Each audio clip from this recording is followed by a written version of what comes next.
کہ جلسوں سے اور جلوس سے حکومتیں نہیں گرتی، لیکن ہاں حکومتوں کا زوال ہوتا ہے بیجا ریاست کا استعمال کرنا۔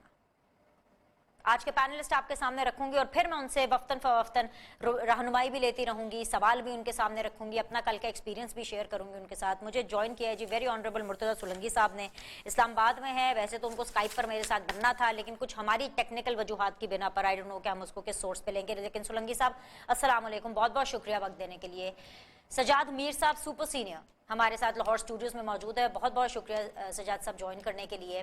اینڈ سلمان عابد صاحب once again one of our seniors, بڑا سین وائس رکھتے ہیں، آبویسلی ہمارا موسٹلی اختلاف ہی ہوتا ہے ویسے تو، لیکن پھر بھی لاجیکل گراؤنڈس پہ اختلاف کرتے ہیں، ٹھیک ہے میں مانتی ان کی کوئی نہیں ہوں پر لیکن پھر بھی like I still believe in giving a lot of space to his point of view. تو السلام علیکم، بہت شکریہ سلمان صاحب ہمیں جوائن کرنے کے لیے۔ سجاد میر صاحب ایز پر سینیورٹی میں آپ سے آغاز کر لیتی ہوں، پی ڈی ایم کی جو پوری تحریک ہے اس کو سجاد میر صاحب کل ملتان کے جلسے تک، ہم آگے لاہور کے دسمبر کے جلسے کی وہ بعد میں بات کریں گے، ملتان کے جلسے تک سجاد میر صاحب کیسے دیکھ رہے ہیں یہ ذرا پہلے بتا دیجئے کہ کیا حکومت آپ کو جاتی ہوئی دکھائی دے رہی ہے؟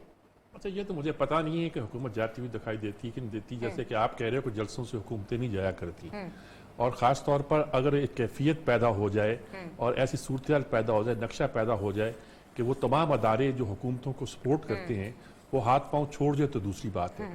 مجھے پتہ نہیں کل یہ پولیس نے انکار کر دیا تھا مزید آگے کارروائی کرنے سے یا ان کو ہدایت کر دی گئی تھی کہ وہ اس کے بعد تمام لوگوں کو آنے دیں۔ ایک صورت یہ بھی ہوتی ہے نا کہ ایک مرحلے پہ آ کر پولیس کہتی ہے کہ اس سے آگے تو شاید ہمیں گولی چلانا پڑے اور ہم یہ کام نہیں کریں گے، اور اگر وہ ناکام ہوتے ہیں تو پھر حکومت سوچتی ہے کہ ہمیں اس کے بعد رینجرز کو بلانا پڑے گا، اور وہ بھی اگر کچھ ناکام پڑتی ہے تو فوج کو بلانا پڑے گا۔ اس بات سے حکومتیں ڈرا کرتی ہیں کہ فوج کو بلانے کی ضرورت پیش آئے گی تو شاید معاملات ہمارے ہاتھ سے نکل جائیں گے۔